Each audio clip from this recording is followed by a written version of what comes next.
टिपू सुलतान आणि त्याचे वडील हैदर अली खान यांचा 1766 ते 1792 मधला काळ हा काळा काळ म्हणून ओळखला जातो.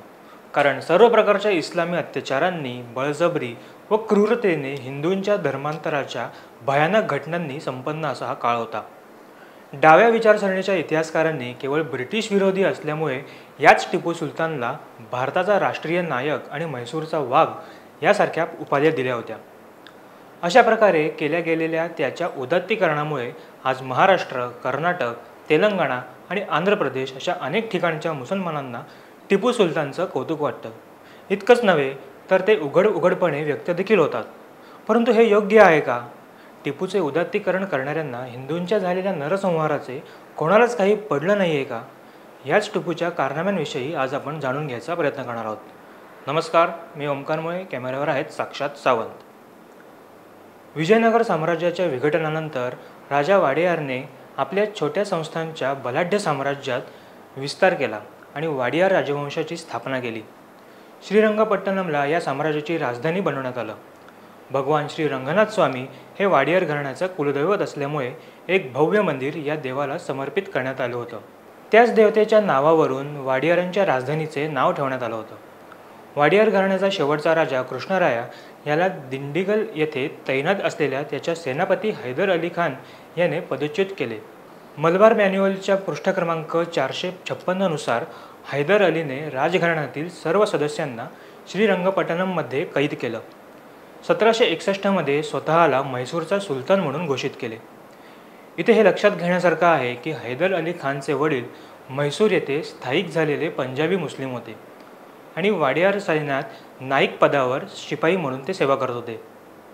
टिपू सुलतानच्या राजकीय आकांक्षांना धोका होता तो केवळ इंग्रजांचा आणि त्यांचीच त्याला भीती देखील होती. त्याने स्वतःला खात्री दिली होती की फक्त ब्रिटिशांना हरवण्यासाठी देरी आहे. तेवढे ते झाले की त्याला दक्षिण भारताचा सम्राट बनण्यापासून कोणीही थांबवू शकत नाही. त्यामुळे तथाकथित पुरोगामी आणि धर्मनिरपेक्ष इतिहासकारांनी टिपू सुलतानच्या प्रखर ब्रिटिश राष्ट्रविरोधी वृत्तीला मध्यस्थानी ठेवून त्याला महान राष्ट्रीय नायक म्हणून रंगविण्याचा स्वार्थी प्रयत्न केला आहे आणि सोयीस्करपणे त्याने केलेल्या हिंदूविरोधी अत्याचाराकडे कानाडोळा केला.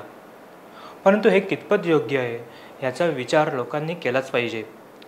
ब्रिटिश असो, निजाम असो, मुघल असो की टिपू सुलतान यांच्यातील परस्पर वादामुळे कोणीही भारतीयांचा कैवारी बनत नाही.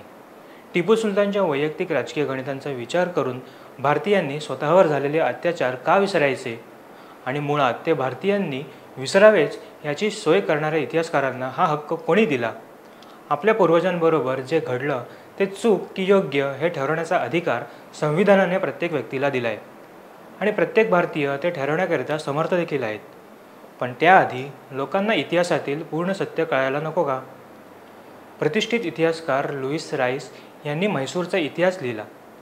त्यांनी विविध अधिकृत नोंदी पाहिल्यानंतर त्यांनी असे सांगितले की टिपू सुलतानच्या मृत्यूच्या पूर्वसंध्येला त्याच्या विशाल साम्राज्यात श्रीरंगपट्टणममध्ये फक्त 2 हिंदू मंदिरे होती ज्यात दररोज पूजा केली जायची.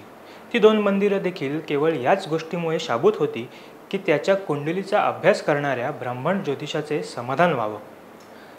1783 ते 1792 या काळात टिपू सुलतानने केरळमधील हिंदू आणि ख्रिश्चनांवर विविध प्रकारचे अत्याचार केले होते. व्हॉइस टू ईस्ट इंडिज या पुस्तकात दिल्याप्रमाणे एका ख्रिश्चन पीडितेने झालेल्या अत्याचाराचे शब्दशः वर्णन पुढीलप्रमाणे केले. 30,000 रानटी लोकांच्या एका तुकडीने वाटेत सर्वांची हत्या केली. फ्रेंच कमांडर एम लाली यांच्या नेतृत्वाखाली टिपूचे सैन्य चालत होतं. टिपू सुलतान हा एका हत्तीवर स्वार होता ज्याच्या मागे 30,000 सैनिकांचं सैन्य होतं. कालिकतमध्ये बहुतांश स्त्री पुरुषांना फाशी देण्यात आली. प्रथम मातांना फाशी देण्यात आली व त्याच्या गळ्यांना त्यांच्या मुलांना बांधण्यात आलं.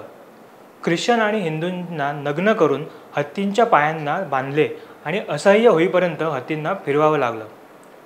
मंदिरे आणि चर्च जाळण्याचे आणि नष्ट करण्याचे आदेशसुद्धा देण्यात आले होते. ज्यांनी इस्लाममध्ये धर्मांतर करण्यास नकार दिला त्यांना तिथेच फाशी देऊन ठार मारण्याचा आदेशसुद्धा देण्यात आला होता. हे किती संतापजनक आहे याचा अंदाज तुम्हाला आलाच असेल. याच टिपू सुलतानचे उदात्तीकरण आज महाराष्ट्रात सहजपणे होताना दिसते. MIMचे पुणे लोकसभेचे उमेदवार अनिश सोंडके यांनी पुण्यातील नागरिकांना टिपूच्या शौर्याची गाथा कळावी म्हणून त्यांच्या नावे उद्यान व एक स्मारक तयार करण्याची भाषा केली होती. म्हैसूर विमानतळाला टिपूचे नाव द्या असा प्रस्ताव कर्नाटक काँग्रेसचे आमदार प्रसाद उब्बय्या यांनी मांडला होता. धुळ्यात सुद्धा आमदार फारुख शाह यांनी शासकीय निधीचा दुरुपयोग करून कुठल्याही परवानगीशिवाय टिपूचे स्मारक रस्त्याच्या मधोमध उभारले होते. मुंबईत सुद्धा एका उद्यानास टिपूचे नाव देण्याचा प्रकार हा समोर आला होता. हे सर्व कशासाठी? जिहादी टिपू सुलतानचा सन्मान करणं कितपत योग्य आहे हा विचार किमान भारतात राहणाऱ्या सर्वांनीच करणं गरजेचं आहे. तुम्हाला काय वाटतं हे आम्हाला कमेंटमधून नक्की कळवा. आमच्या फेसबुक पेजला लाईक आणि यूट्यूब चॅनलला सबस्क्राईब करायला विसरू नका. तुर्तास धन्यवाद.